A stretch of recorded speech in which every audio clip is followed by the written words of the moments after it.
Le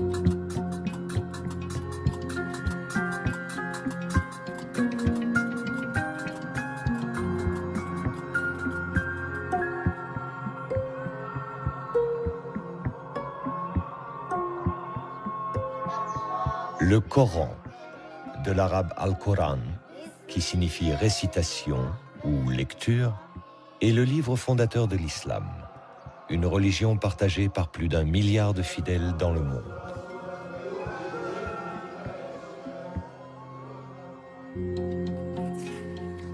Pour les musulmans, le Coran est le recueil de la parole de Dieu, qui fut révélé au prophète Mahomet entre l'an 610 et l'an 632 de l'ère chrétienne, à la Mecque et à Médine, en Arabie Saoudite. L'ensemble de la révélation se répartit en de multiples unités de texte très courtes, appelées versets, au nombre de 6000. Dans le Coran, ces 6000 versets sont regroupés en 114 chapitres, appelés sourates, identifiés par un titre de longueur variable et organisés selon un classement précis, des sourates les plus longues aux sourates les plus courtes.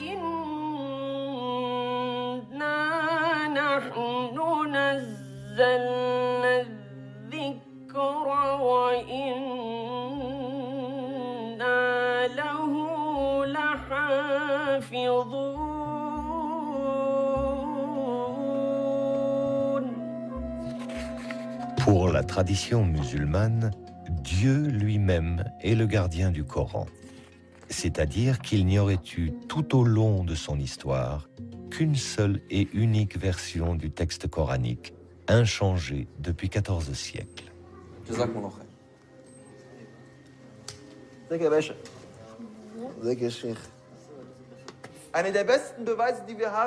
L'une des meilleures preuves que nous ayons, c'est le fait que tous les Corans dans le monde entier soient concordants. Le Coran qu'on lit au Maroc est le même que celui qu'on lit en Chine, et celui qu'on lit en Arabie Saoudite, le même qu'on lit ici aujourd'hui en Europe ou en Afrique du Sud. Où que l'on aille, quelle que soit la direction vers laquelle on regarde, c'est toujours le même Coran.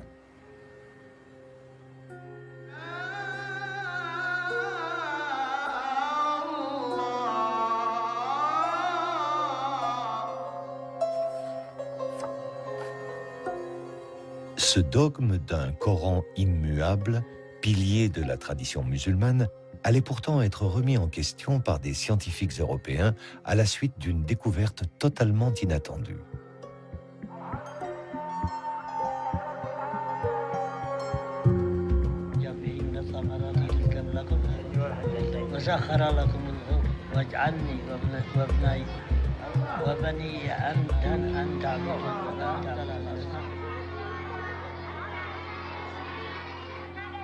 En 1972, le toit de la grande mosquée de Sanaa, la plus ancienne de la ville, s'effondre et laisse apparaître une sorte de cache où se trouvaient dissimulés depuis des siècles des milliers de parchemins.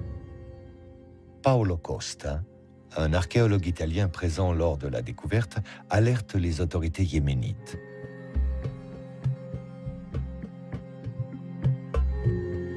Il s'agirait de fragments de Corans anciens. Une équipe de chercheurs européens procède à une datation au carbone 14 et confirme. Ces fragments datent du tout premier siècle de l'islam, vers l'an 680 de l'ère chrétienne.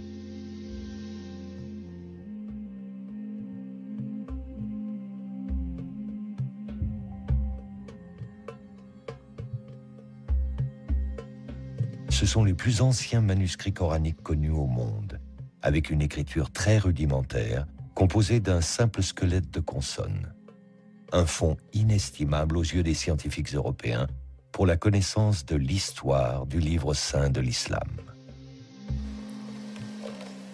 Ce fonds est actuellement en cours d'étude et c'est par ce biais que l'on a eu de nouvelles informations sur la transmission du texte coranique dans les premiers temps de l'islam.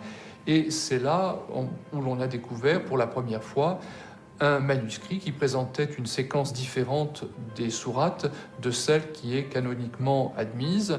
Une organisation différente de l'ordre des sourates, mais aussi l'existence de palimpsestes, des fragments sur lesquels le texte initial aurait été effacé et remplacé par un autre. La présence également de mots étrangers, non arabes. En clair, des différences notables par rapport au Coran tel qu'il est aujourd'hui. Le Coran aurait donc eu, comme les autres livres saints, une histoire. Au cours du 1er siècle de l'islam, le texte coranique, son écriture, son organisation, la forme même du livre ont visiblement évolué. Suivant l'expansion de cette nouvelle religion, suivant les conquêtes de nouveaux territoires, l'émergence de versions concurrentes, les jeux de pouvoir religieux et politiques. Une histoire des origines qui s'écrit aujourd'hui entre tradition islamique et analyse scientifique et qui appelle les chercheurs européens et les musulmans à croiser leurs récits et leurs savoirs.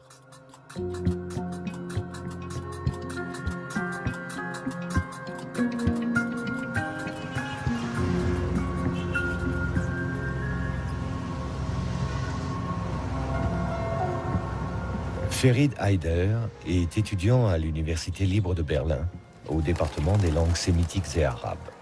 Mais en tant qu'imam, il est à ce titre porteur de la tradition musulmane. Un enseignement qu'il a reçu à l'Université Al-Azhar du Caire, haut lieu du savoir islamique.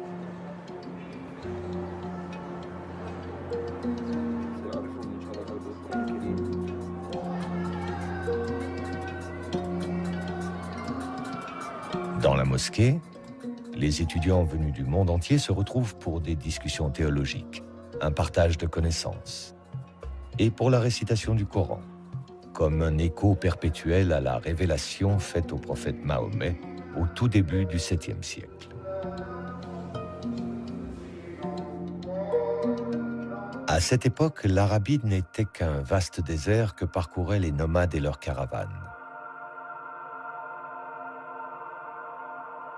L'oasis de la Mecque abritait la Kaaba, un sanctuaire où l'on vénérait encore de multiples dieux, des idoles de pierre. Pourtant, les tribus juives et les chrétiens présents en Arabie diffusaient depuis longtemps déjà l'idée de la foi en un Dieu unique. Parmi les habitants de la Mecque, un homme faisait exception. Il s'appelait Mohammed, Mahomet. Marchand caravanier, âgé d'à peine 40 ans, il avait pour habitude de partir méditer seul dans une grotte. C'est là qu'il a reçu, en l'an 610, sa première révélation. Un homme lui apparut. L'homme marcha vers lui et lui dit « Ikra, lis, au nom de ton Seigneur qui a créé. »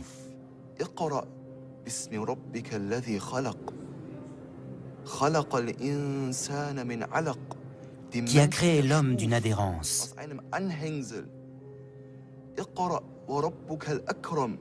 Lis. Ton Seigneur est le très noble.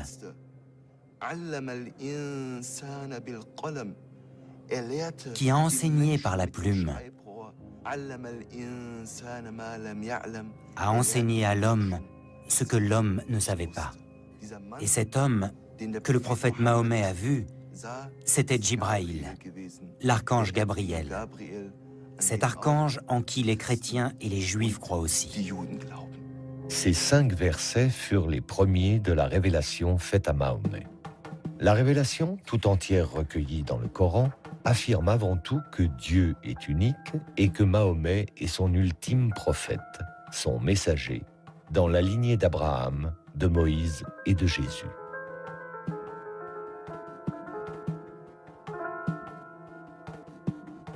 Elle aborde aussi les grands thèmes de la soumission à Dieu, de la récompense des fidèles ou du jugement dernier. Elle annonce enfin la venue d'une communauté nouvelle, celle des musulmans, et édicte les lois qui vont la régir sur le plan des rituels religieux, de l'organisation sociale, de la politique. Au fur et à mesure qu'il les recevait, Mahomet partageait ses révélations avec Khadija, sa femme, puis avec son cousin Ali et ses amis proches, qui allaient former son premier cercle de fidèles, les compagnons. Ensemble, ils apprenaient par cœur chacune des révélations que le prophète continuait de recevoir. Ils les récitaient inlassablement pour ne rien en oublier.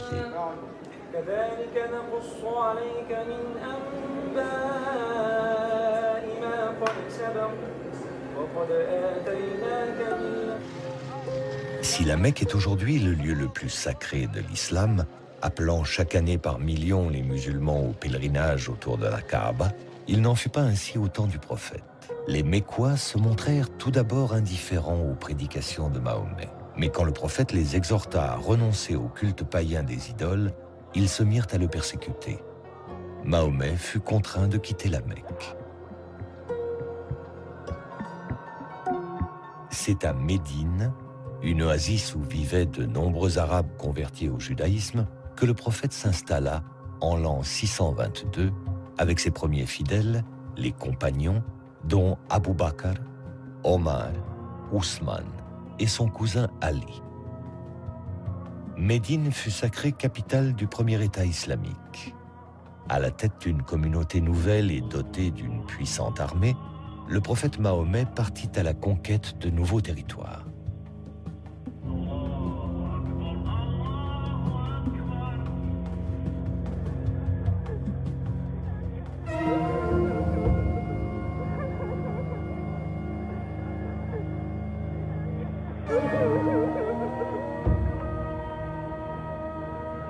Le prophète meurt en l'an 632.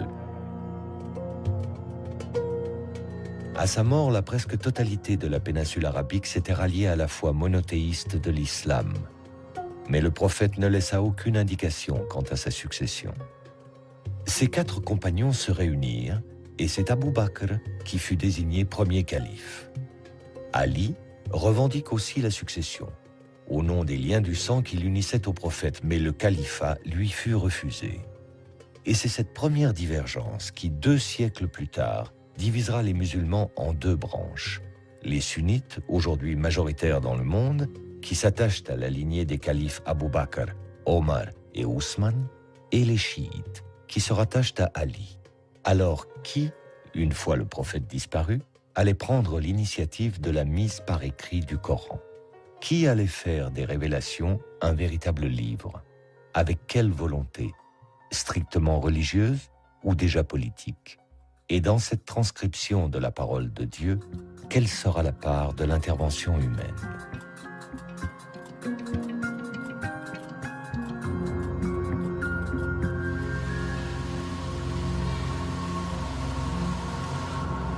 François Desroches est l'un des spécialistes mondiaux de l'histoire des manuscrits arabes.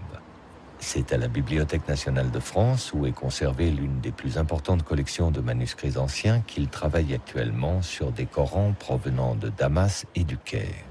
En tant que paléographe et codicologue, il applique au Coran une double analyse, à la fois de l'histoire de l'écriture et de l'histoire des codex, les plus anciennes formes de livres reliés.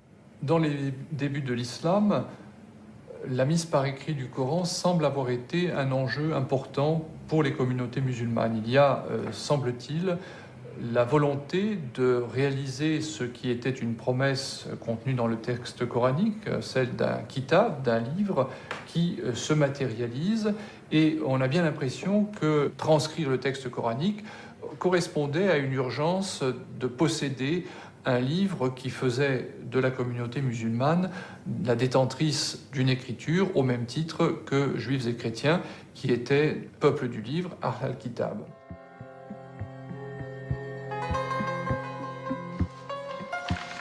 Le manuscrit arabe 328 est l'un des plus anciens exemplaires du Coran aujourd'hui connu. Écrit sur du parchemin, de la peau de mouton, il est daté de la seconde moitié du 7e siècle.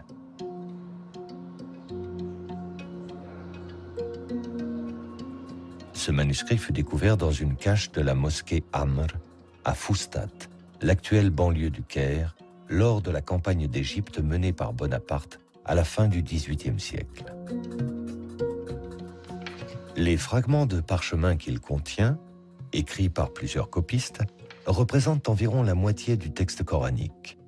En plus de ceux qui se trouvent à la Bibliothèque nationale de France, d'autres fragments sont conservés à la Bibliothèque nationale de Russie à Saint-Pétersbourg, à la Bibliothèque apostolique Vaticane à Rome et dans une collection privée à Londres.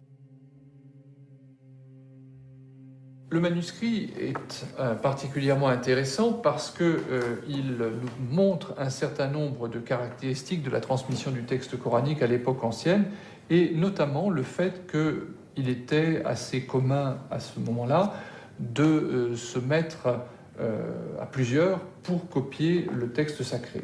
Nous savons que le texte a été copié par plusieurs intervenants parce que les mains sont très caractéristiques. À côté de celle-ci, qui est sans doute la plus importante au sein du manuscrit, nous avons également un autre copiste et qui lui écrit dans un style beaucoup plus élaboré. L'écriture est de type Hejazi, du nom du Hejaz, la région d'Arabie où se trouvent la Mecque et Médine. C'est l'une des notations les plus anciennes de la langue arabe, constituée uniquement d'un squelette de consonnes et donc d'une lecture très difficile. Il n'existait pas ou peu de signes qui permettent de distinguer des lettres identiques. Les voyelles brèves non plus ne sont pas notées. Quant aux sourates, elles n'étaient pas identifiées par un titre, mais juste par un espace vide qui les séparait. À l'évidence, par rapport au Coran actuel où la ponctuation, l'organisation du texte ne laisse place à aucune imprécision, les premiers manuscrits coraniques, avec leur écriture rudimentaire, pouvaient être source d'erreurs de lecture, voire d'interprétations différentes du texte sacré. Mais pour les premiers musulmans, le recueil de la parole divine pouvait-il courir ce risque ? Ce que l'on sait de l'usage de l'écriture dans l'Arabie ancienne, je veux dire par là l'Arabie du 7e siècle de notre ère, montre que ce que l'on souhaitait avant tout quand on utilisait l'écriture, c'était disposer d'un aide-mémoire, c'est-à-dire non pas quelque chose qui permettait une lecture autonome, mais un support pour permettre de retrouver le texte mémorisé par l'utilisateur et capable de subvenir à d'éventuelles défaillances de mémoire en lui donnant les moyens de retrouver le texte lui-même. C'est en tous les cas ainsi que plusieurs spécialistes expliquent les débuts de la notation, par exemple de la poésie arabe, qui se faisait avec des aides-mémoires qui n'étaient pas destinés à circuler comme des livres, mais plutôt comme des notes. Pour le Coran, il semble qu'il en a été de même et que ce que l'on cherchait avant tout quand on était en train de copier un texte comme celui que j'ai sous les yeux, c'était d'avoir grosso modo un fil directeur pour retrouver le texte lui-même.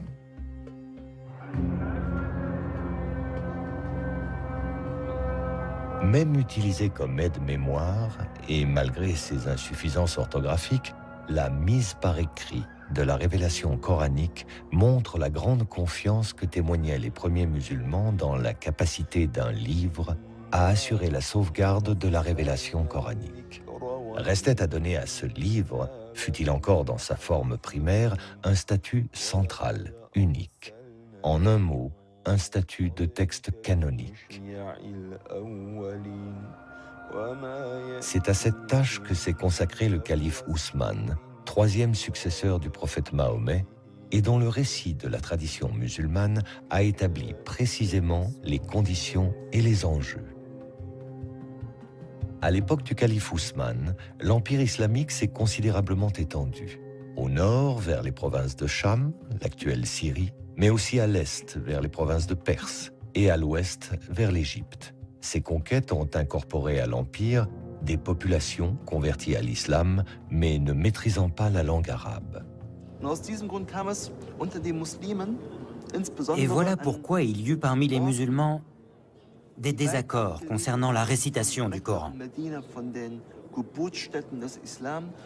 notamment dans des endroits très éloignés de la Mecque et de Médine, ces berceaux de l'islam. Et les musulmans commencèrent à se disputer, en particulier lors de 2 batailles contre les Arméniens et les Azéris. Et l'un des plus proches compagnons du prophète Mahomet, qui portait le nom de Hudayfa, était présent lors de ces batailles. Et quand il s'en revint après avoir vu ces conflits entre les musulmans, il alla sur le champ retrouver Ousmane ibn Affan, qui était le calife de l'époque. Et il dit à Ousmane ibn Affan: « Oh Ousmane, sauve cette Oumma, sauve cette communauté avant qu'elle ne se divise et avant qu'elle ne se dispute au sujet de son livre, comme l'ont déjà fait les Juifs et les chrétiens avant eux.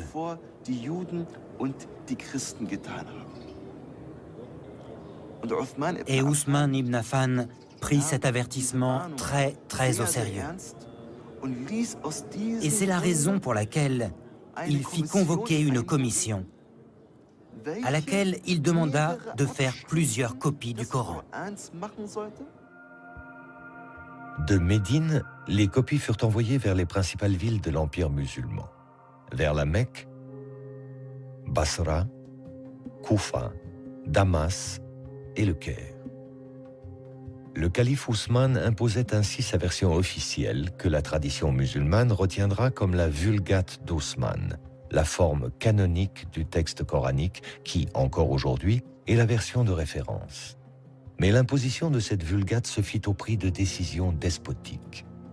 D'autres versions du texte coranique existaient dans l'Empire, concurrentes, avec un nombre de versets ou une organisation différente des sourates. Les plus connues furent celles de Ali, le cousin du prophète Mahomet, qui, selon la tradition chiite, aurait compté 3 fois plus de révélations coraniques que la Vulgate d'Ousmane, et celle d'Ibn Masoud, qui fut lui aussi un des proches du prophète. Le calife Ousmane interdit ces versions concurrentes à la sienne et demanda leur destruction définitive. Ibn Masoud, qui ne voulut s'y soumettre, fut publiquement châtié.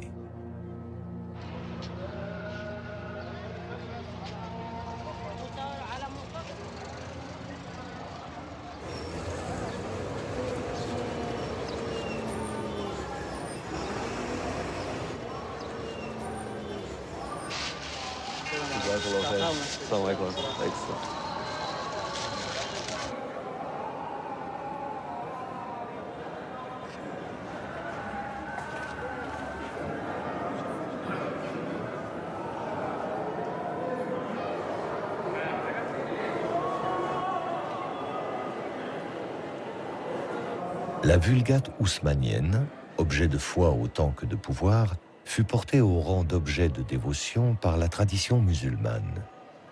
Dans la mosquée Al-Hussein du Caire, un exemplaire du Coran attribué à Ousmane serait gardé derrière cette porte que les fidèles embrassent.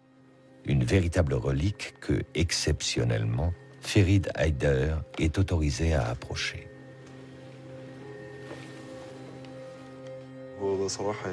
À vrai dire, c'est un très grand moment pour moi. Ceci est bien l'un des exemplaires du Coran qui a été écrit à l'époque d'Ousmane. Que Dieu soit satisfait de lui. Tout simplement, on s'accorde pour dire que ce Coran est l'une des 6 copies que le calife Ousmane avait ordonné d'écrire. On peut voir les pages et prendre connaissance de cette écriture. Il est grand au nom d'Allah. Il n'y a ni ponctuation ni voyelle. Bismillah.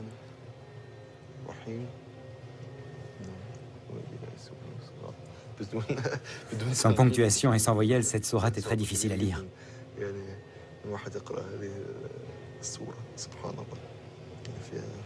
Je peux voir la dernière page?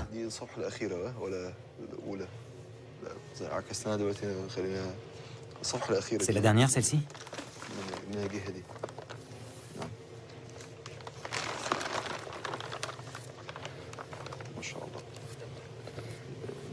C'est la dernière. C'est la sourate An-Nas. Les hommes, n'est-ce pas?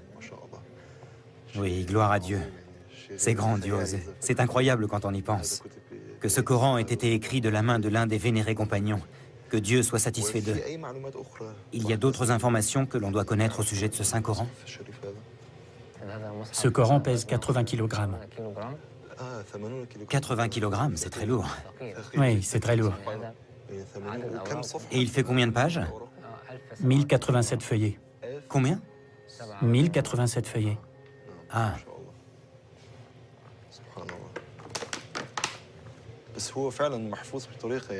Franchement, la conservation est superbe. Il a plus de 1400 ans, c'est vraiment très ancien. Si vieux et malgré cela, gloire à Dieu, on dirait qu'il a été écrit il y a à peine 100 ans. Dieu est grand, c'est merveilleux. On dit qu'il y a des taches de sang dans ce Coran. Je ne sais pas à quelle page elles se trouvent. Pourtant, elles existent bel et bien, mais j'ignore où.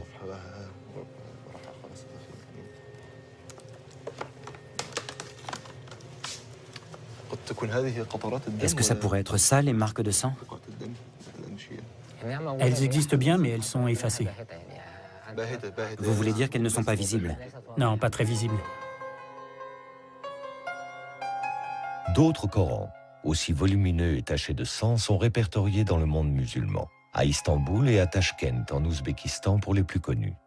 Considérés comme contemporains du calife Ousmane par la tradition musulmane, aucun d'eux n'a pu être historiquement daté, les scientifiques y voyant plutôt des copies tardives du 8e ou 9e siècle. La légende qui les accompagne, en revanche, reflète bien une vérité historique attachée au Coran. Le règne d'Ousmane fut une longue crise. Après 10 années d'un pouvoir despotique, en l'an 656, il fut assassiné dans son palais de Médine, entouré de Corans, précise la tradition, expliquant ainsi les taches de sang califales sur les pages du texte sacré. Les révoltés auraient accusé Ousmane d'avoir imposé par la force sa seule version officielle du Coran. Le Coran, c'était plusieurs livres et toi, tu les as réduits à un seul. Allusion directe aux versions concurrentes d'Ali et de Ibn Masoud, détruites sur ordre d'Ousmane. Ali, qui avait revendiqué la succession par ses liens de sang avec le prophète Mahomet, fut porté au pouvoir. Mais son règne tourna court. Ali fut destitué par un jeune gouverneur de Syrie, du nom de Muawiyah, un proche du calife Ousmane. Ali est assassiné à son tour. Muawiyah s'empara alors du pouvoir et fonda en l'an 661 la puissante dynastie des Omeyyades. Une dynastie sunnite qui allait régner sur l'empire musulman à partir de sa nouvelle capitale, Damas.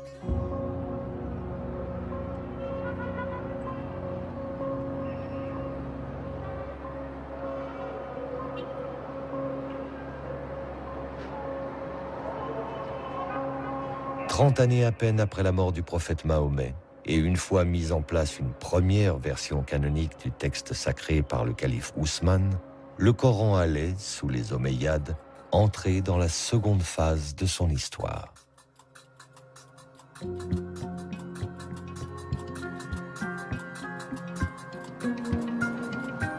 En déplaçant sa capitale de Médine à Damas, l'Empire musulman situait désormais le siège de son pouvoir religieux et politique dans un environnement plus complexe, voire plus hostile que ne l'était l'Arabie.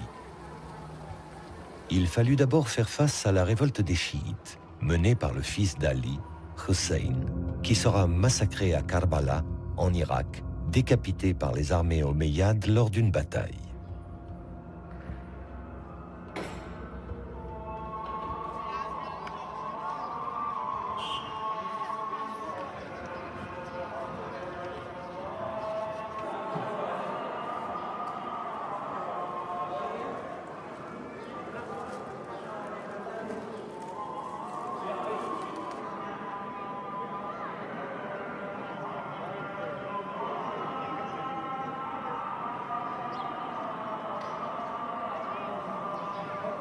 Selon la tradition, la tête de Hussein serait conservée, curieux paradoxe, dans la mosquée même des Omeyyades, relique aujourd'hui vénérée par les pèlerins chiites venus d'Iran.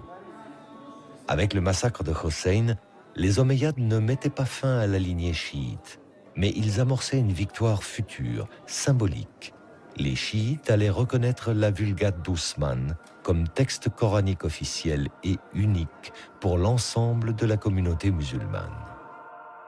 L'autre défi, d'importance, se trouvait du côté de Byzance et de son puissant empire chrétien gréco-oriental, lui-même héritier de l'Empire romain. Les conquérants arabes musulmans lui avaient déjà ravi les provinces de Syrie et d'Égypte, mais pour le calife Muawiyah, l'influence de Byzance sur la Méditerranée restait un obstacle pour lui qui voulait porter l'islam vers l'Ifriqiya, la porte de l'Afrique du Nord.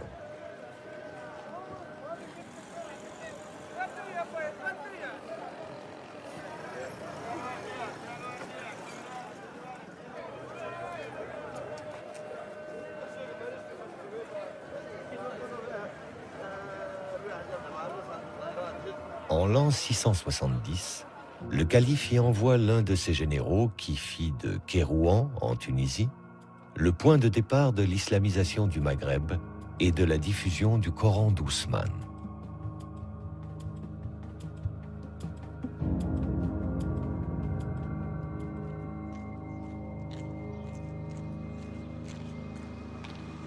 Le général y édifia une grande mosquée et les fidèles musulmans nouvellement convertis y furent regroupés autour du seul et unique Coran d'Ousmane.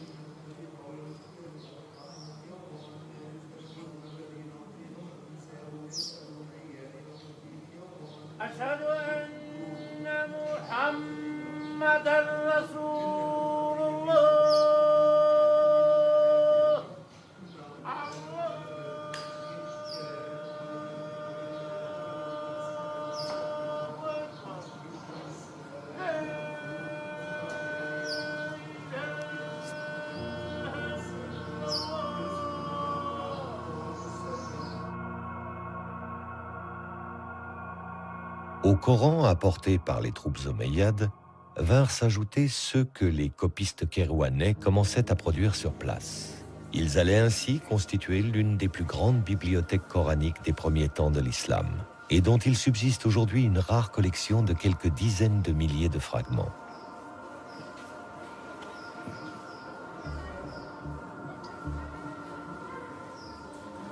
Parmi eux, 2 exemplaires historiques de Coran de l'époque omeyyade.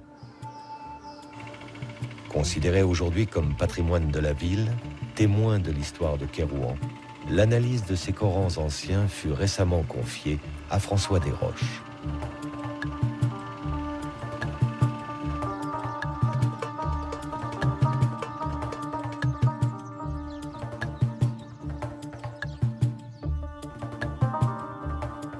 Sous la direction de Mourad Rammah, docteur en archéologie islamique, les précieux fragments de parchemins coraniques sont minutieusement restaurés.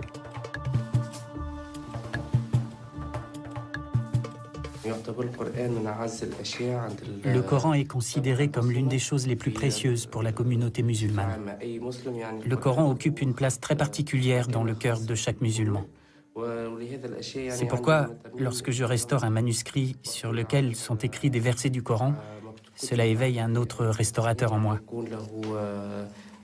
Quand je restaure un manuscrit, en général, j'essaie de faire la plus belle restauration possible, de la plus belle forme, pour que le manuscrit se conserve au mieux. Mais quand je restaure un manuscrit coranique, ça me procure un sentiment de plénitude, un sentiment de bonheur réellement indescriptible. Car on préserve une chose investie d'une valeur culturelle et humaine qui, pour l'islam, est unique.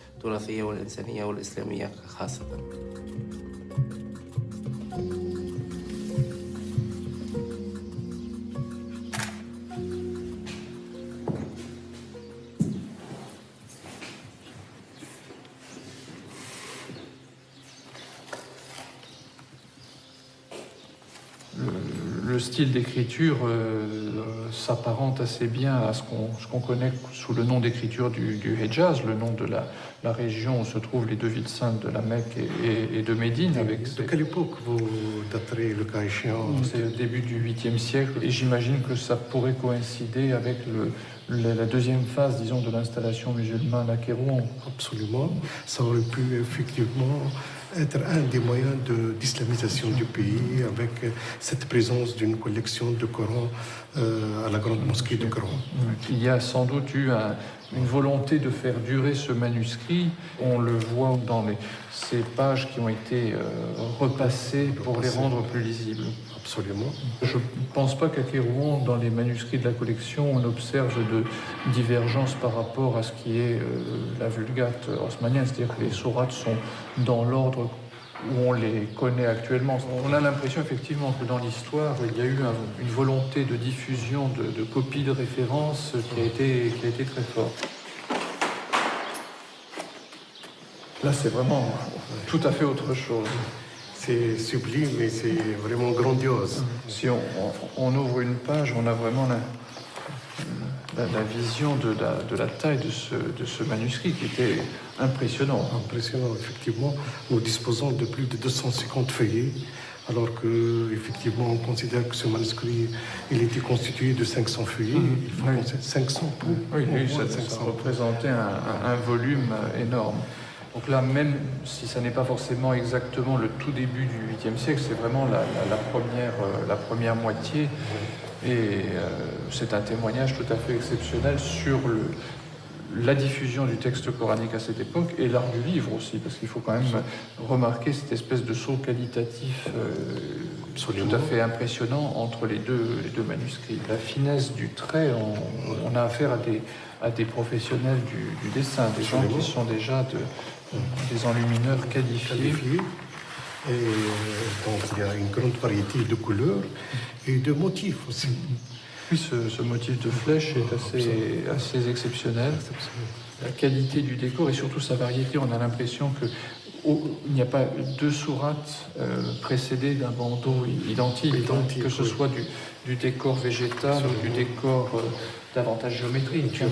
Oui. Encore aujourd'hui, ça reste un manuscrit impressionnant par sa dimension. On a vu tout à l'heure un autre manuscrit qui était quand même beaucoup plus petit, peut-être qu'une page. On voit bien la différence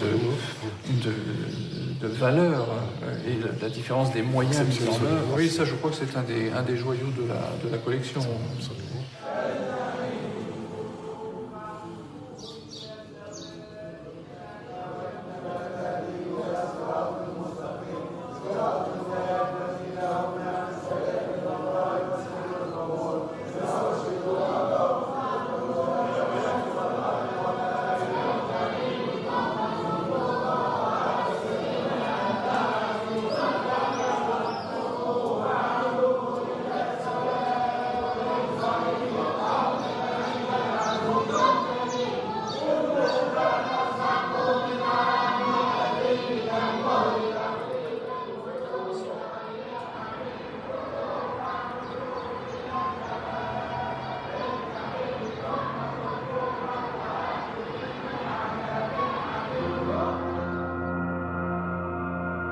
Avec des territoires conquis de la Méditerranée aux confins de l'Asie centrale, l'islam pouvait affirmer sa puissance face à l'empire chrétien de Byzance comme troisième et dernière religion révélée.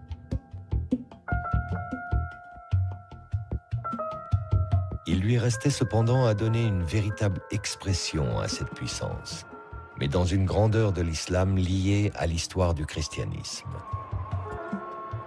L'artisan en sera Abd al-Malik, le calife le plus flamboyant de la dynastie des Omeyyades. Il fit de l'édification des premiers monuments de l'islam et de la réforme du Coran les deux piliers de son règne qui débuta en l'an 685.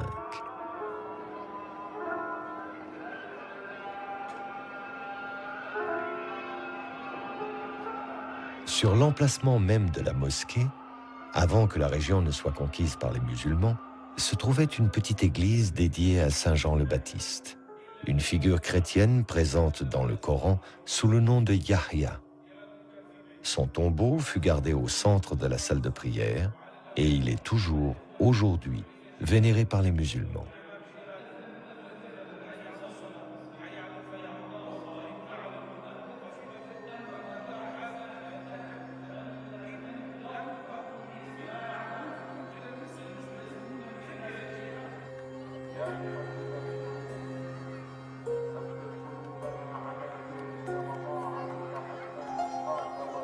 La présence des chrétiens en terre musulmane s'est également traduite dans l'art des décors omeyyades, dont la grande mosquée de Damas témoigne encore et que François Desroches vient observer aujourd'hui, cherchant à en établir le lien entre l'architecture et les Corans omeyyades, dont un en particulier, rarissime, qui fut découvert à Sanaa en 1972.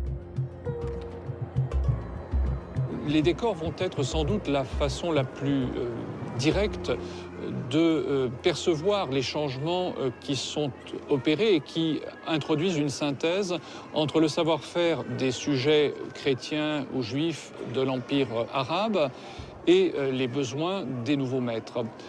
On fera appel à des artisans et des artistes chrétiens, certains seraient même venus prêtés par l'empereur byzantin, et les décors qu'ils vont installer sont bien sûr marqués par la culture qui est la leur, adaptés naturellement aux exigences particulières du monde musulman.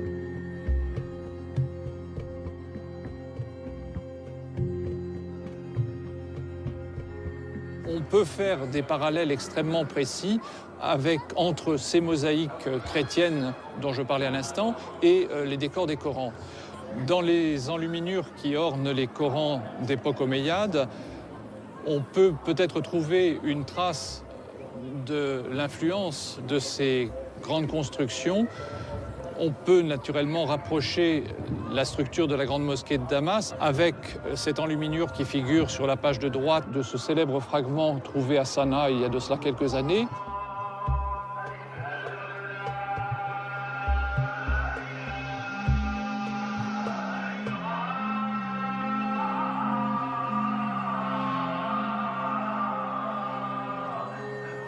Dans un empire où les musulmans non arabes sont désormais majoritaires, il fallait, pour le pouvoir omeyyade, souder la communauté musulmane, lui donner une cohérence, une unité. Comme lors des califats précédents, le Coran en sera l'outil. Mais plus comme un simple aide-mémoire, comme il a pu l'être jusqu'alors avec son écriture rudimentaire.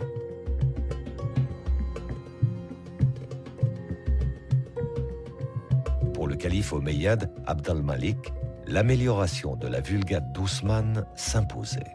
Au défectueux squelette de consonnes, il fit ajouter des ponctuations très précises.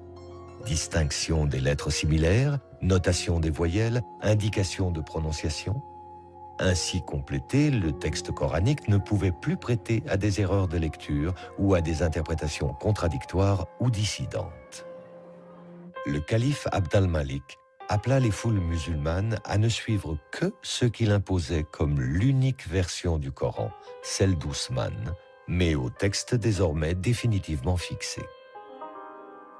Et comme le fit le calife Ousmane avant lui, Abd al-Malik fit envoyer des copies officielles dans les capitales de l'Empire.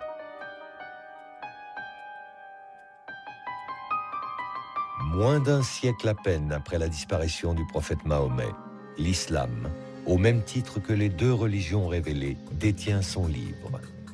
L'œuvre du calife Ousmane et sa volonté d'un Coran unique et unifié sont enfin accomplies.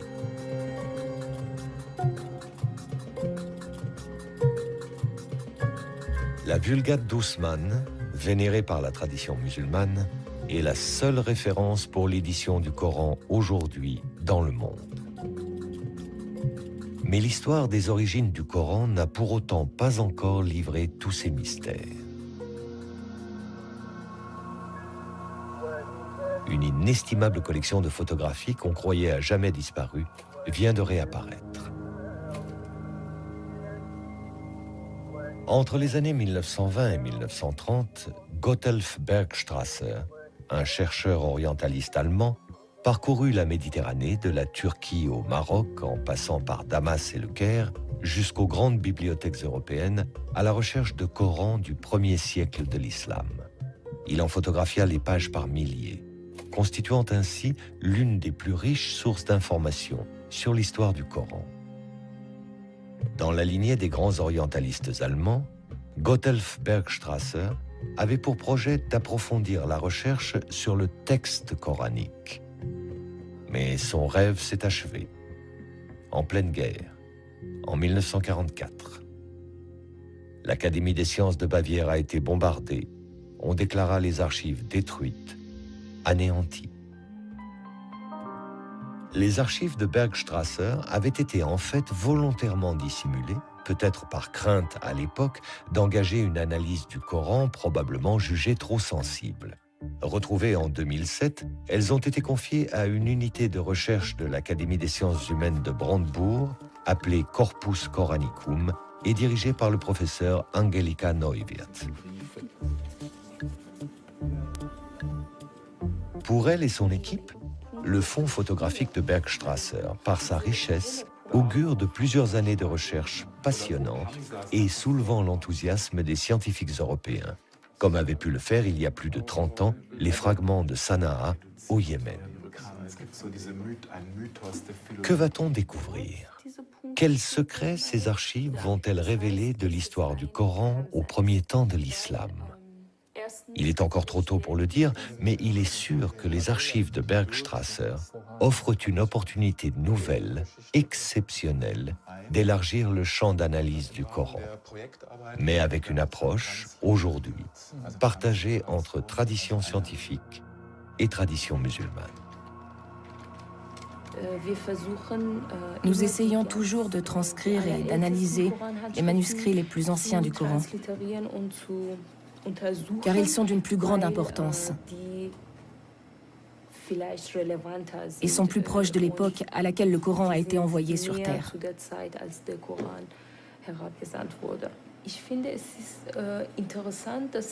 Il me semble intéressant que les musulmans s'impliquent eux aussi dans ces travaux. D'abord pour savoir quelles sont les recherches menées ici, avec quelle méthode, et ce que l'on pense du Coran en Occident. Ensuite, si les musulmans prennent part à ces études orientalistes,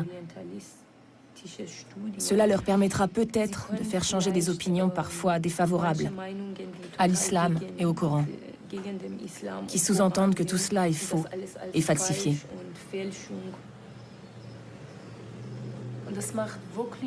C'est vraiment passionnant de transcrire ces manuscrits coraniques. On voit par exemple, quand on lit une sourate, la 20e sourate par exemple, je l'ai transcrite 3 ou 4 fois. Et maintenant, je la connais par cœur. Et petit à petit, je comprends ce qu'ont ressenti à l'époque les gens qui lisaient le Coran. Moi, je trouve que c'est très utile de collecter des manuscrits et de les examiner. C'est très important pour les musulmans, parce que, en tant que musulmans, nous partons bien sûr du principe, comme il est dit dans le Coran d'ailleurs, que c'est Dieu qui a préservé le livre, avec les moyens dont disposent les hommes, bien sûr. J'aurais peut-être une autre question. Comment ressens-tu finalement, en tant que musulmane, le fait de participer à un tel projet qui est quand même dirigé et qui a été mis en place par des orientalistes, c'est-à-dire par des scientifiques non musulmans? Cela ne m'a jamais vraiment posé de problème. Il est vrai que nous avons une autre approche du Coran. Nous le percevons vraiment en tant que livre saint. Et nous y voyons notre religion. Donc tu n'y vois pas de contradiction? Personnellement, moi non plus. Pour autant que je sois au courant de ce projet, je ne ressens pas là de contradiction. C'est vrai. Parce que ces gens travaillent de façon très objective. Et scientifique. Et ils ont un point de vue scientifique. Et je ne pense pas que nous, en tant que musulmans, devions avoir de problème avec une approche scientifique. Oui. Parce que je pense qu'en tant que musulmans, nous devons peut-être tout simplement avoir, ou trouver, la force d'aborder la question sous un angle scientifique. Oui, absolument. Ne serait-ce que pour montrer que nous n'avons pas peur. Parce que si je dis que je ne veux pas d'une approche scientifique, que ça me suffit de croire que ça vient vraiment de Dieu et que ça n'a pas été falsifié, c'est un signe extérieur de faiblesse. Oui. Ça voudrait dire que j'ai peur que cela mette en évidence quelque chose qui ne serait peut-être pas très bon pour nous, musulmans, ou pour l'islam, parce que cela contredirait ce en quoi nous croyons. Mais je n'ai aucun souci là-dessus. De toute façon, en Allemagne, les orientalistes sont toujours des Allemands. Et je trouve que ce ne serait pas mal que les musulmans aient un jour la possibilité d'y prendre part. Un peu, oui. Absolument. L'un de nos premiers objectifs est de partager nos propres constatations ou nos propres points de vue sur le Coran avec des musulmans. À long terme, nous espérons bien sûr pouvoir fédérer autour d'une idée qui n'est d'ailleurs pas neuve, à savoir que l'on peut mettre nos deux traditions sur un même plan et que l'on peut tirer des enseignements de toutes les deux. Ce qu'il nous faut, c'est une interaction. Ce qui, face à la mondialisation, devrait d'ailleurs être le cas depuis longtemps. Interaction entre deux traditions du savoir qui peuvent en quelque sorte s'aligner. En ce sens, nous sommes dans le même bateau que les musulmans. Et nous ne voulons en aucun cas pratiquer notre recherche coranique de façon, comment dirais-je, académique. Alors qu'il y a des millions de musulmans qui sont curieux, qui s'intéressent et qui disposent eux-mêmes d'un savoir que nous n'avons pas. Si nous voulons vraiment nous approcher du Coran, nous avons besoin d'une étroite collaboration avec des érudits musulmans.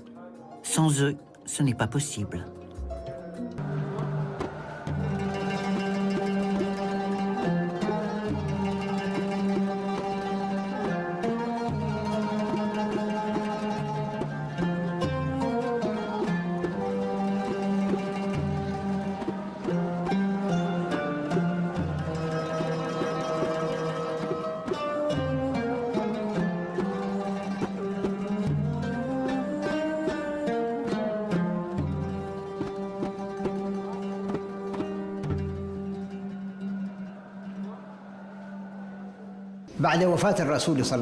Après la mort du prophète, Dieu le bénisse et lui accorde le salut, quelle attitude allait-on adopter? Et y a-t-il une personne que le prophète ait désignée pour commander aux musulmans après lui? Au sens étroit du terme, il est clair qu'il n'y avait pas une personne en particulier qui aurait pu être véritablement le successeur du prophète.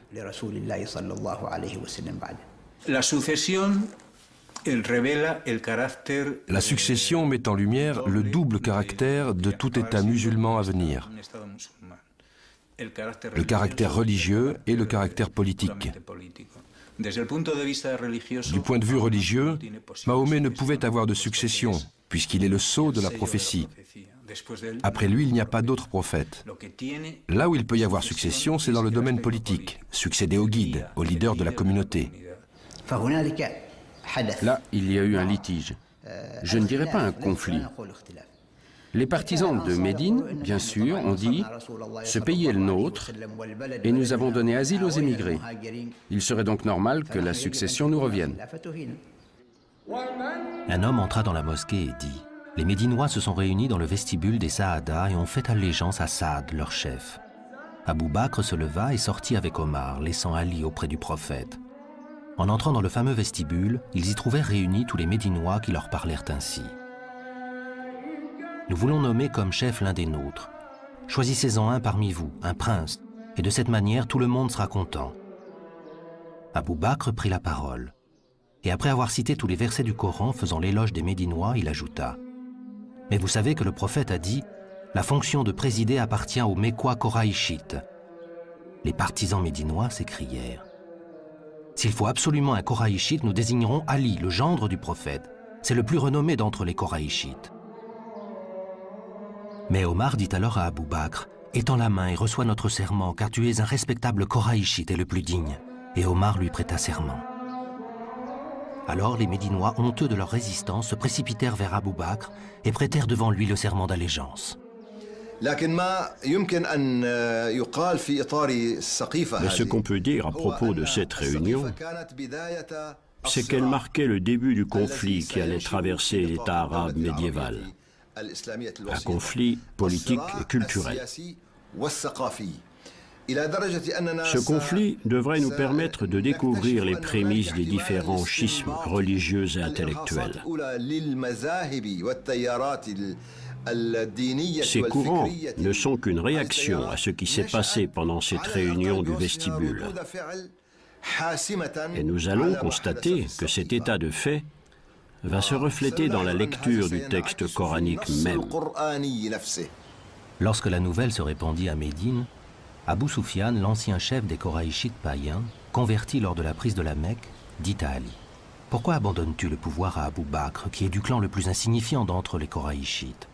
Quant à moi, je n'y consens pas. » Ali répliqua « Il y a longtemps que tu es l'ennemi de l'islam. » Abou Bakr, informé du propos d'Abou Soufian, fit appeler le fils aîné de celui-ci et lui confia le gouvernement de la province de Syrie. Apprenant la promotion de son fils, Abou Soufian vint le soir même faire allégeance au premier calife. Le corps du prophète gisait abandonné dans sa maison. Occupé à cette affaire de succession, personne ne songeait à son enterrement.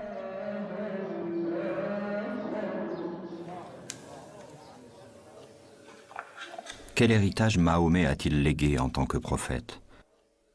À sa disparition, il y a d'une part des fragments d'un Coran dispersés dans tant de mémoires de compagnons, et d'autre part le souvenir de ses gestes et paroles, les hadiths.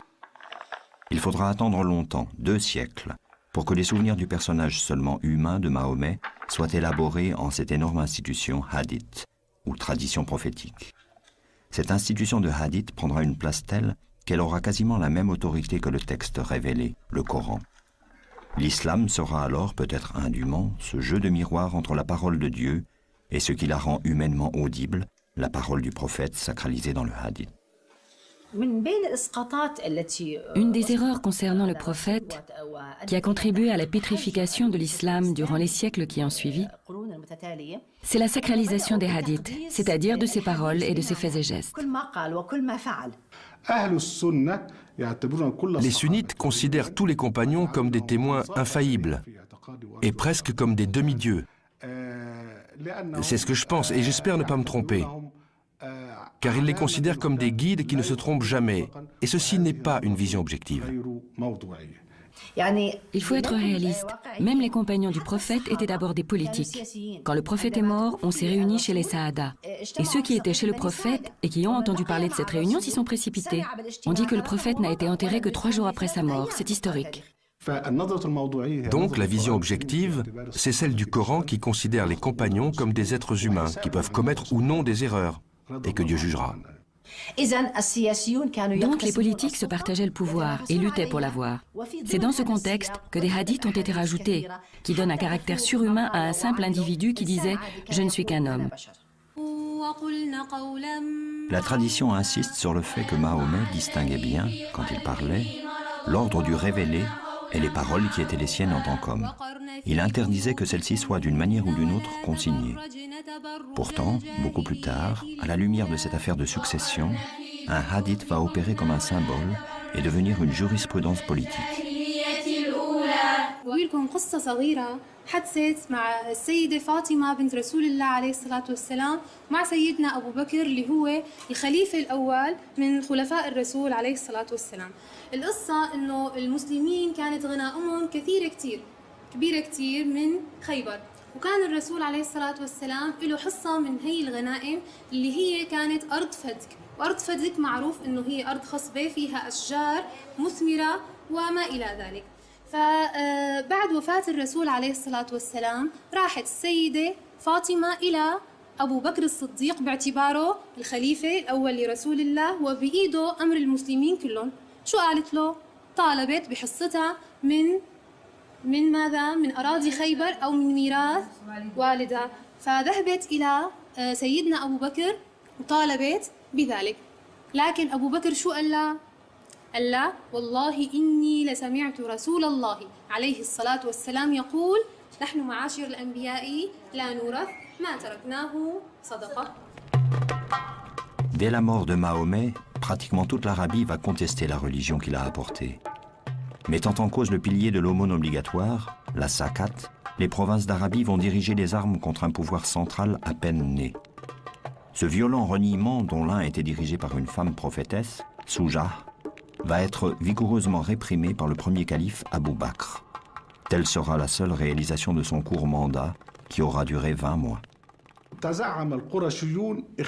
Les Koraïchites ont été à l'avant-garde pour réprimer la rébellion qui a éclaté à la mort du prophète. Après le retour des rebelles à l'islam, on a décidé qu'il serait mieux d'orienter le potentiel guerrier de ces gens vers l'extérieur des frontières. Autrement, ils ne tarderaient pas à reprendre les armes à l'intérieur. De là est venue l'idée des conquêtes. Les commandants de ces armées étaient de la tribu des Koraïchites, les nouveaux convertis. Et la plupart des soldats étaient ces nomades qui avaient participé à cette rébellion. Il va de soi que lorsqu'une nation est occupée à faire des conquêtes, elle en vient à oublier ses querelles internes. En politique, c'est connu. Lorsqu'un État ou une organisation, quel qu'il soit, doivent affronter un péril extérieur, l'union se fait à l'intérieur.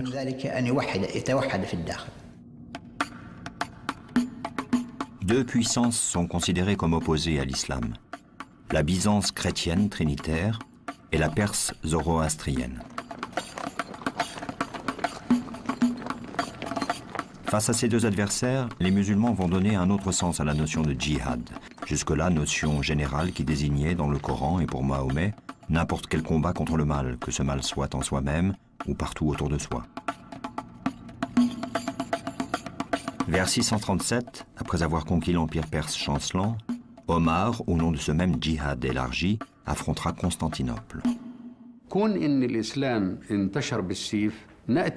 au fait que l'islam se soit répandu par la force, si nous cherchons dans le Coran pour voir si l'islam ordonne l'utilisation de la force, dans les versets du Coran et la Sunna, la tradition du prophète, nous voyons bien qu'il n'y a aucune obligation à se convertir à l'islam. Aucune contrainte.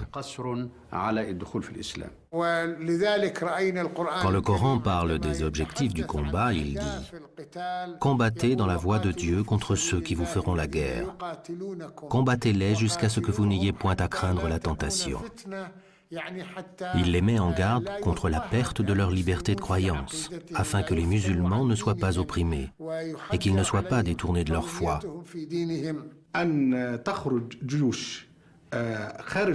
Mais lorsque les musulmans sortent de leurs frontières et donnent à choisir entre la conversion,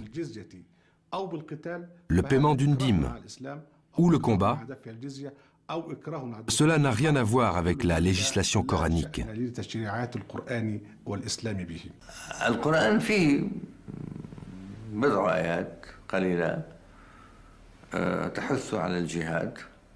Dans le Coran, il y a quelques versets qui incitent au djihad. Les croyants se battent sur la voie de Dieu. Cela veut dire que lorsqu'ils conquièrent des pays, ils commencent par proposer l'islam. S'il est accepté, ils y entrent pacifiquement. Sinon, ils entrent par la force.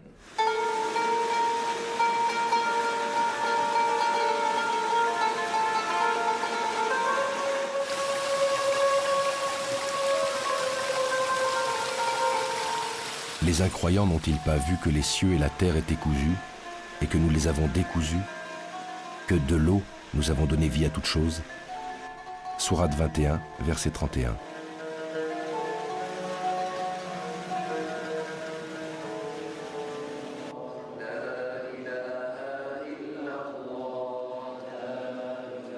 Omar fonde l'administration à l'image d'un véritable État. Il institue une fiscalité, devient un mythe de la justice directement rendu par le chef. Après 10 ans de califat, Omar mourra assassiné par un esclave tueur à gages. Si le Coran a recommandé la consultation générale, Shura, dans tout ce qui concerne les affaires publiques, y compris la désignation du pouvoir suprême, Omar a laissé un testament politique désignant seulement 5 notables qui nommeront son successeur, le 3e calife Othman. La carte de l'expansion sera jalonnée par les tombeaux des compagnons combattants, qui deviendront des lieux d'attachement et de souvenir à l'islam originel, celui de Mahomet.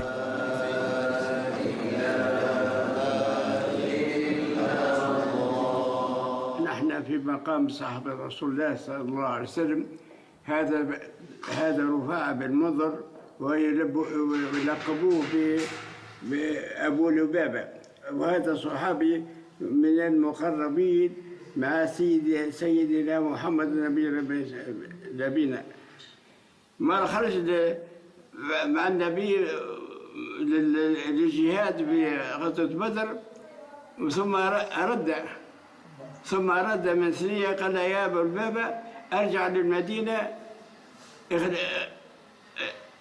أهنيني عليها خاف يرجع عليها عدو ولا حاجة من بعدي قال يا رسول الله ما تحرمنيش من أهل بدر قال فلك أجر أهل بدر ولك أجر الخلافة بعد هذا تحل الفتح تاع أفريقيا في أيام سيدنا عثمان هي أفريقيا مجاهد متطوع مع الأولاد أصغر منها مع الجيش ولا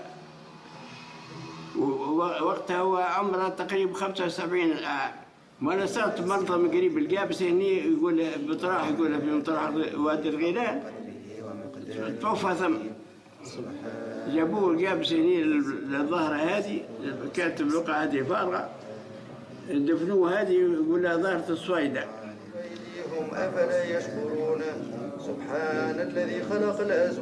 Au fur et à mesure que les conquêtes se poursuivaient, la mort sur les champs de bataille de nombreux compagnons, témoins des faits et gestes du prophète, rendait urgente une tâche délicate, la compilation du Coran. Il faut se souvenir que le Coran s'est transmis d'abord oralement. Les musulmans, même aujourd'hui, comprennent et considèrent le Coran comme un phénomène oral, avant de le considérer comme une réalité textuelle. C'est la récitation qui est l'expérience la plus authentique et la plus profonde que l'on puisse avoir du Coran.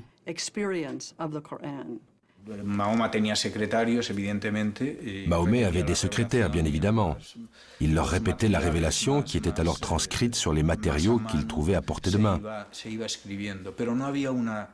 Mais il n'y avait pas de véritable ordonnancement. Il y avait des lectures, mais c'était surtout une tradition orale. Les fidèles de la première heure apprenaient et connaissaient par cœur le Coran.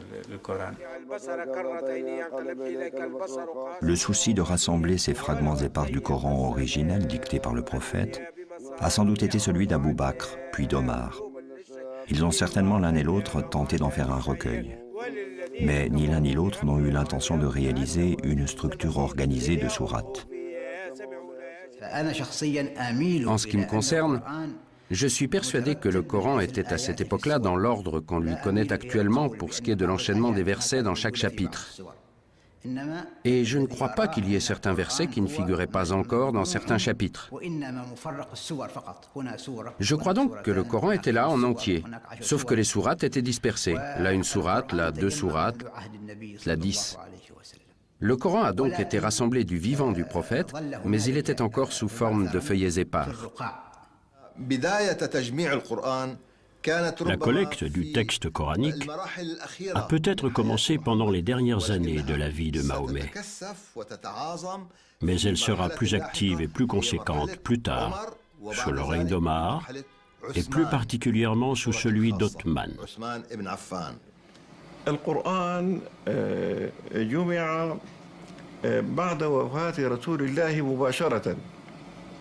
Le texte du Coran a été rassemblé juste après la mort du prophète.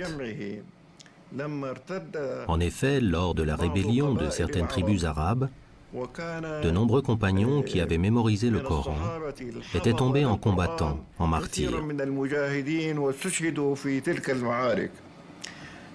On craignit donc que la perte de ces mémoires vivantes n'entraîne la perte d'une partie du Coran.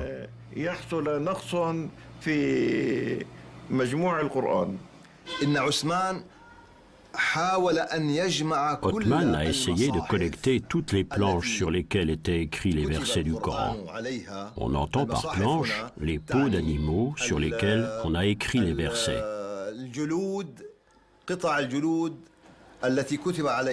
Il a donc rassemblé tout cela pour pouvoir choisir et il a constitué le Coran. C'est ce qu'on appelle le Coran d'Othman. Puis, si l'on en croit les chroniques, il a détruit le restant des planches.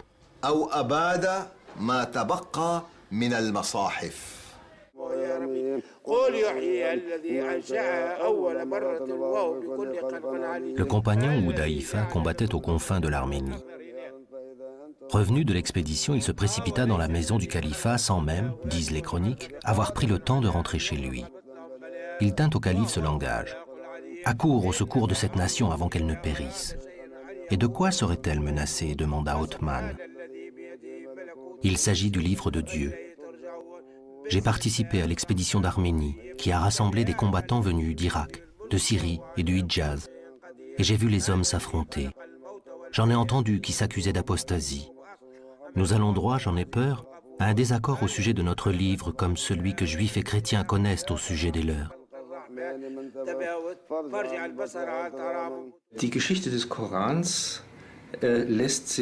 Il est impossible, aujourd'hui encore, d'écrire clairement l'histoire du Coran.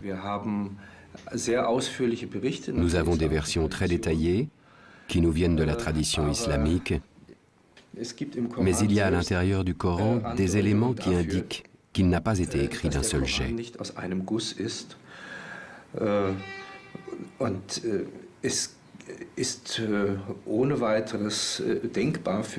Pour moi, il est imaginable, ou en tout cas très plausible, que le Coran ait continué à se développer, même après la mort du prophète.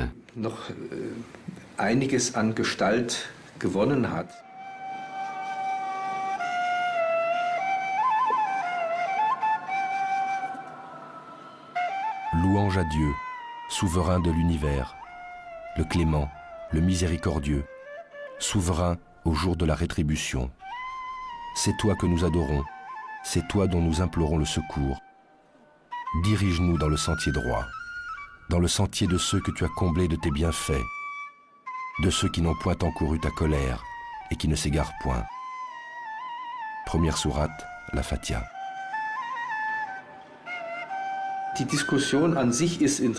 La discussion sur la première sourate est en soi intéressante. Lorsqu'on regarde plus précisément, on voit que c'est comme une prière. Elle est complètement différente du reste du Coran, d'un point de vue littéraire.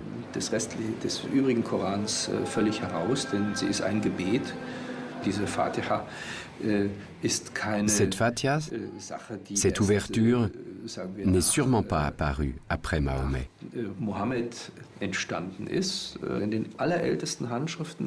Mais elle s'appelle Fatiha el-Kitab, comme si elle était l'introduction du livre. Ce qui ne veut pas forcément dire que c'est la première sourate du livre, mais plutôt le chapitre d'invitation. C'est la raison pour laquelle on dit Kitab. Il s'agit de l'introduction au Coran.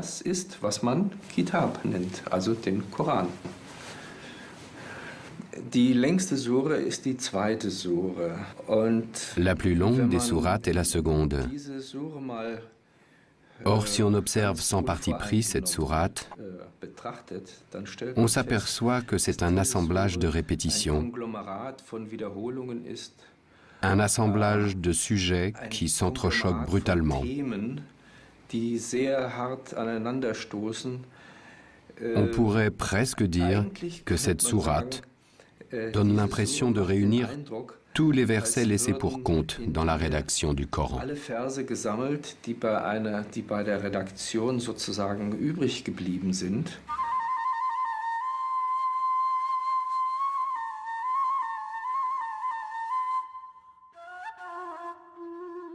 L'entreprise de Othman de faire une entité structurée à partir des fragments et des groupes de versets reçus par Mahomet pendant 23 ans de prophétie peut paraître aujourd'hui assez complexe.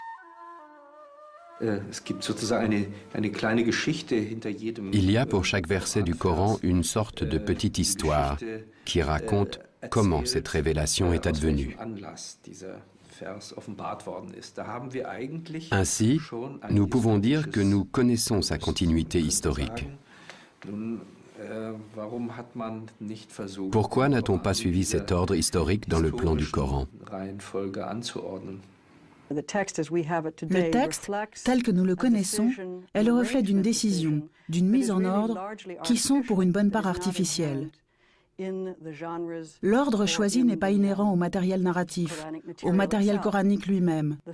Les sourates sont disposées, dans une large mesure, de la plus longue à la plus courte.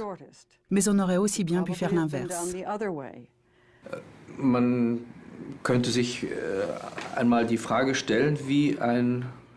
On peut se demander à quoi ressemblerait un livre contenant l'ensemble des révélations placées dans leur ordre d'apparition.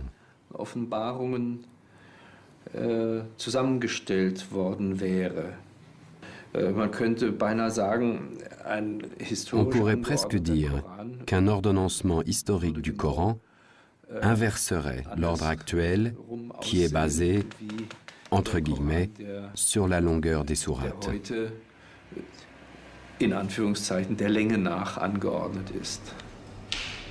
La tradition présente les choses d'une manière simplificatrice. Othman, initiateur de ce grand projet, en vertu de sa position de calife, désignera une commission de 5 anciens secrétaires du prophète. Il énonce la règle qu'une citation soit attestée par 2 compagnons irréprochables, comme étant un passage du Coran, et la voici consignée comme telle. Pourtant, déjà à l'époque, tout n'allait pas de soi. Ainsi, par exemple, à l'initiative de Othman, un passage du Coran jusqu'alors considéré comme une seule sourate sera scindé en deux. L'une des deux sourates portera le nom de sa tribu, Quraysh. C'est un exégète fort connu, Ibn Kathir, qui l'affirme ainsi, pour donner à sa tribu glorieuse le privilège d'une sourate portant son nom dans le Coran. La structure voulue par Othman a ceci d'étrange qu'en offrant une infinité d'entrées à ce livre, elle le rend sujet à toutes les interprétations possibles. D'aucuns disent qu'il y a là une raison majeure qui a conduit à l'assassinat de Othman.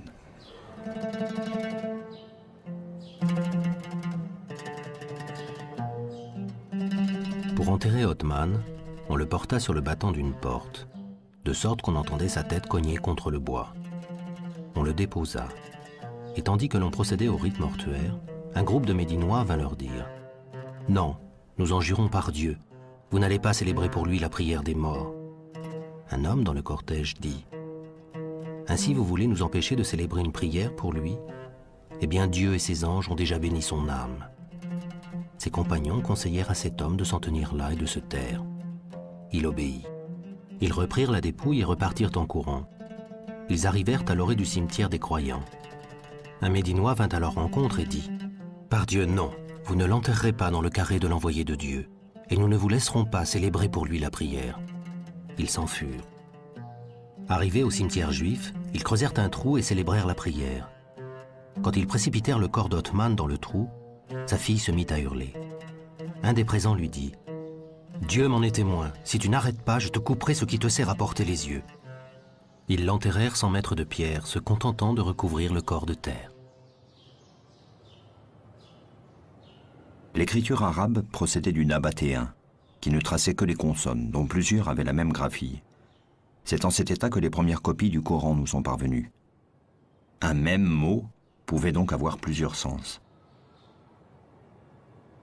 Um einmal einen Eindruck zu geben von dem Unterschied zwischen einem Pour donner une idée de la différence entre un texte du Coran avec toutes ses voyelles et avec ses signes de différenciation et un texte du Coran sans tous ces ingrédients qui sont bien plus tardifs, on place côte à côte deux versions d'un texte assez connu, le début de la deuxième sourate. Si quelqu'un voulait se cantonner à l'étude de la tradition écrite, on pourrait lire ce texte arabe ainsi. Ce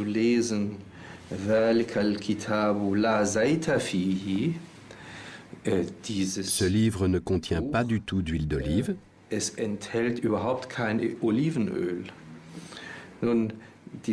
Ou encore, ce livre ne contient pas le moindre doute. Si on n'a qu'une connaissance théorique, on lira ce livre ne contient pas du tout d'huile d'olive.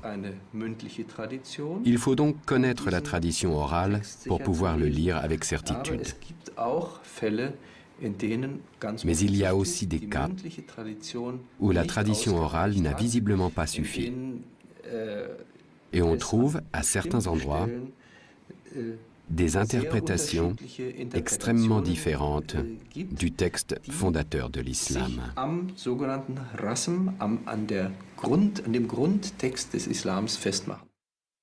Nous n'avons envoyé avant toi, dit le Coran à Mahomet, aucun apôtre auquel Satan n'eût suggéré des erreurs dans la lecture d'un livre divin.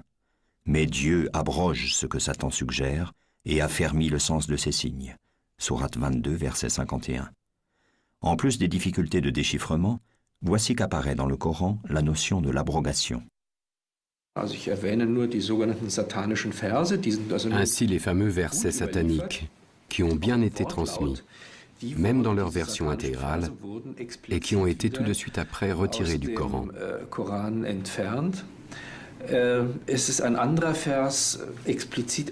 Il y a un autre verset qui a été éliminé, le verset de la lapidation, qui est en outre fondamental pour les juristes.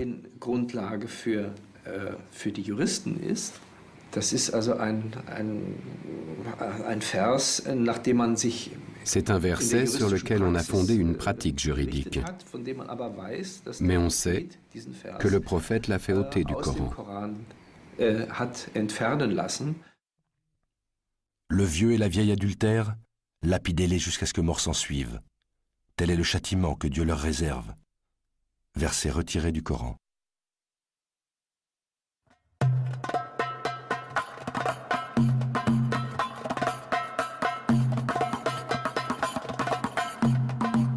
Une fois le texte stabilisé, les sciences coraniques procéderont par de nombreux mécanismes à une stricte codification pour l'exégèse.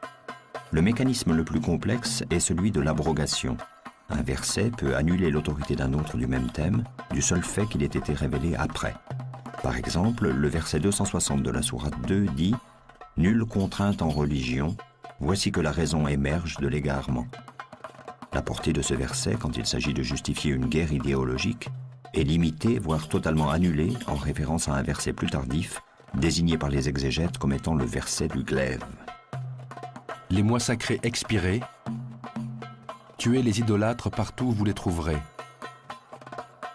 Faites-les prisonniers, assiégez-les et guettez-les dans toute embuscade. Mais s'ils se convertissent, s'ils observent la prière, s'ils font l'aumône, alors laissez-les tranquilles, car Dieu est indulgent et miséricordieux. Sourate 9, verset 5. Le Coran est clair, mais cette clarté est devenue obscurité. Nous l'avons abrogé. Il n'y a pas de contrainte en religion. Jésus dit dans l'Évangile, « Lequel de vous allumera une lampe et la mettra sous le boisseau ? Il doit la mettre à un endroit élevé pour qu'elle éclaire le monde entier. » Le concept « nulle contrainte en religion » est la lumière qui éclaire le monde. Et nous avons abrogé cela. Nous nous sommes abrogés. Nous avons abrogé les prophètes. Nous avons abrogé l'esprit humain avec la pratique de la contrainte. C'est un crime à l'encontre de l'homme, à l'encontre de Dieu et à l'encontre de l'histoire. En islam, il n'y a pas de différence entre la sphère du profane et la sphère du religieux, entre ce qui est à César et ce qui est à Dieu. La charia, la loi coranique, veut que Dieu gère tous les rapports qui règlent la cité des hommes. La législation ici dessine les champs du licite et du permis. Étant donné que Mahomet est le sceau des prophètes et qu'il a été envoyé à toute l'humanité, en quoi sa prophétie est-elle différente des autres prophéties ? Les lois de l'Ancien Testament ont été édictées pour des situations particulières. En revanche, les lois édictées dans le livre de Dieu à Mahomet sont fondées sur le principe des limites. Pour bien vous expliquer cela, prenons par exemple un terrain de football. Ce terrain a des contours extérieurs. Le jeu se passe à l'intérieur du terrain et si le ballon sort, l'arbitre siffle. Il y a des règles du jeu sur le terrain, mais il y a des milliards de possibilités de jeu. Par exemple, il a dit « Vous couperez les mains des voleurs, hommes ou femmes ». La limite du châtiment, c'est le fait de couper la main. Mais en dehors de cela, il y a des millions d'autres possibilités. Mais gare à ne pas dépasser la limite, car alors tu deviendras un barbare et un sauvage.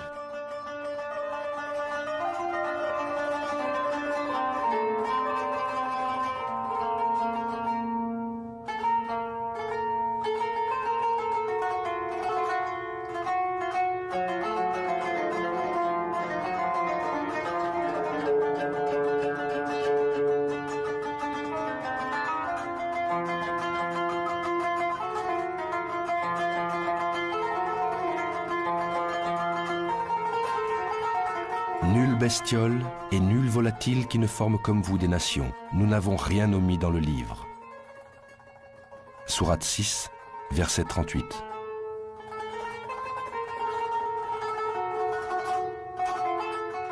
Dieu n'a rien omis dans le livre, sauf que la perception des prophètes, comme de tous les humains, est soumise à des lois naturelles de compréhension. Et c'est là que peuvent apparaître l'erreur, l'illusion et l'équivoque. Comme il est dit dans la sourate 3, verset 5, « C'est lui qui t'a envoyé le livre. » Parmi les versets qui le composent, les uns sont explicites, ce sont la matrice du livre, les autres sont équivoques. Entre les deux planches de la couverture du livre, tout est la révélation reçue par Mahomet. Tous ces versets sont mis ensemble, puisque tous ont été révélés à l'envoyé de Dieu. Seulement, ils sont de deux sortes, les versets explicites et les versets équivoques. Le Coran, dans un verset, insiste sur le fait qu'il y a des versets équivoques, c'est-à-dire ambigus, et des versets dont l'énoncé est clair et le sens absolu. Ce verset est l'un des plus importants dans le Coran. Et il a ouvert une porte que plus personne ne peut fermer à une lecture ouverte du texte coranique.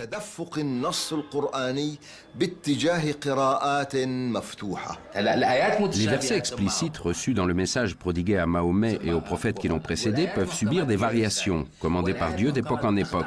La preuve, c'est que Dieu a donné une révélation à Moïse et l'a transformée avec Mahomet.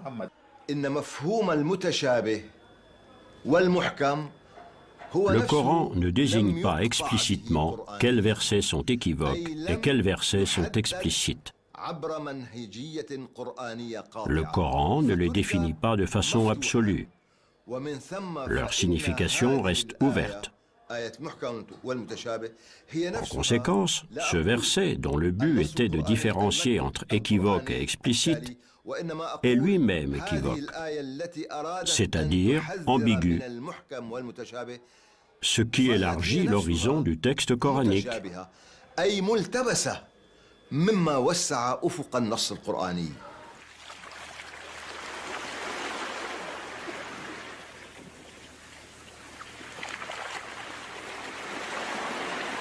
Si la mer se changeait en encre pour écrire les paroles de Dieu, la mer s'épuiserait avant que ne s'épuise la parole de Dieu, quand bien même nous la remplirions une autre fois. Sourate 18, verset 109.